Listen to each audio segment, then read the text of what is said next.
It's in the lore of a PBA, right? Oh, there's definitely a section of the PBA where like that you have to eat like a bratwurst, and I don't know what is the beer? What would you all say the beer of the PBA is? I Hodge don't know. bowl. Oh, that's not a beer. I'm thinking of right now. I'm thinking of Chris Schenkel and the Welcome to the Pro Bowlers Tour. Remember Chris Schenkel on ABC Wild With- World of Sports? He With was always Dick doing Carter. Yes, Dick Carter. I couldn't come up with the name. Thank you. Yes, Yeah. Chris Schenkel. What is the beer of when you have a brat? Is that your question? Yeah, is there a specific beer that they have in Wisconsin? Since you are the person that would know, of the three of us? You got a Lining Kugel. You know, you got your Okay. Liney. You got your. Would you do a Molson? That's Canadian, bro. That Well, I'm may just be- saying, would you do a Molson with a little ale? You know, can- there's some cross. There's some little cross. amber Bach. What are you talking about with a little ale?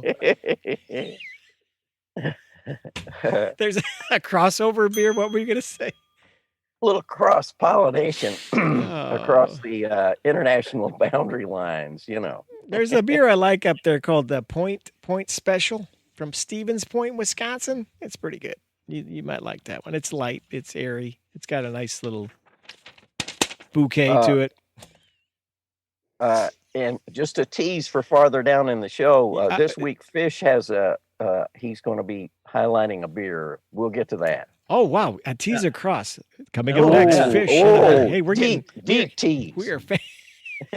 All right, it's we're not that deep. It's 32 minutes after the hour. What else do we have tonight? Anything? I'll say some scrap notes. Scrap for, it up. Prime. Yeah, some scrap notes that I find interesting in terms of just the primetime games. This is the first year Amazon is doing the Thursday night games. Yes. And they have some great games. I think Lugs alluded to some of them, but just because they're new to the group, a kind of initiation thing, they have two games that I call the poison pill games. It's like, welcome to the NFL. They have Jets versus Jaguars and my Panthers Lord. versus Falcons. Oh So my gosh. I would like to see the numbers on that. That's where you really show the NFL's power. If those numbers come back pretty big, hats off to them. Well, plus with streaming, they can tell immediately, like right at the moment, how many people are actually on this thing. What if 150 people are watching that game? Al Michaels, what's he gonna do? He's gonna flip out. He's not gonna care. He's making so much money from. Do you believe in Amazon. nobody? Yeah.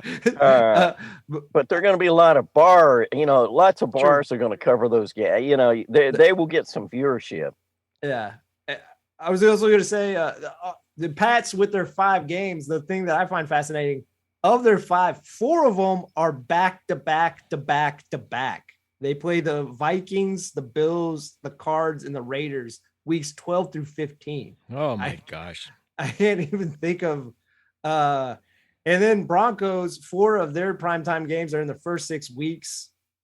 Chiefs have 3 primetime games in the first 5 weeks. And this is the other interesting stat to me. AFC West has the most primetime games. They have 19 between all 4 teams. And the NFC South has the least with 10. So, and also worth noting, there's no bye weeks, if I remember right, till week 6, which is different also. So that most teams complain if they have the early bye. So that's actually, I think, better for competition because guys can rest up from any minor injury. Last week we discussed NIL. I just saw this week where Alabama, and that would be your boy Nick, is saying to keep peace in the locker room.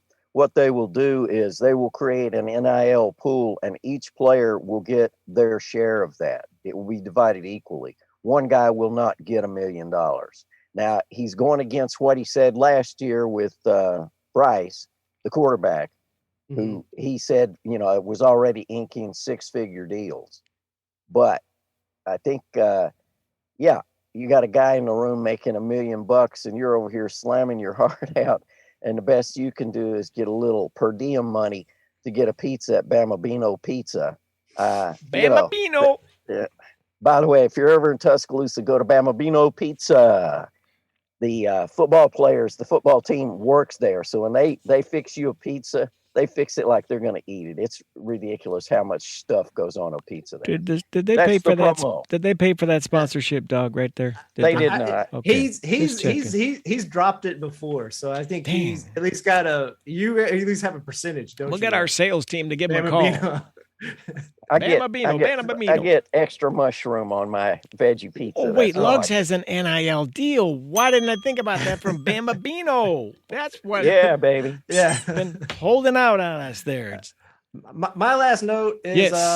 On a kind of sadder note. I just want to give a shout out to Tariq Cohen, running back who was drafted by the Bears years ago.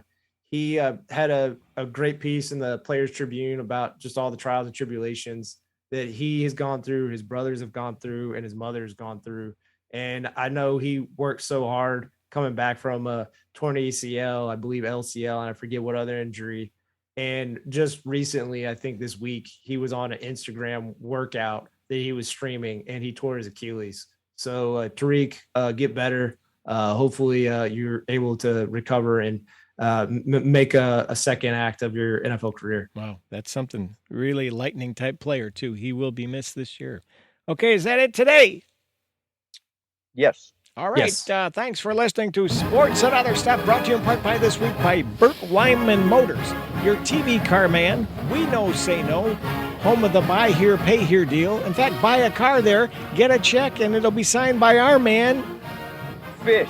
And when our man Fish heard about the North Carolina regulators rejecting a beer label that featured a silhouette of a naked man standing next to a campfire, he thought something has to be done, and so did the owners of Flying Dog Brewery. They argued that the rejection for its freezing season winter ale went against their First Amendment rights and won. To celebrate a victory for truth, right, and the American obsession with beer, this Saturday, Fish will be handing out freezing season ale, limit 1 per customer as long as supplies last. Thank you, Fish, and thanks for listening. Good hunting, fishing, boating, and camping. So long till next time.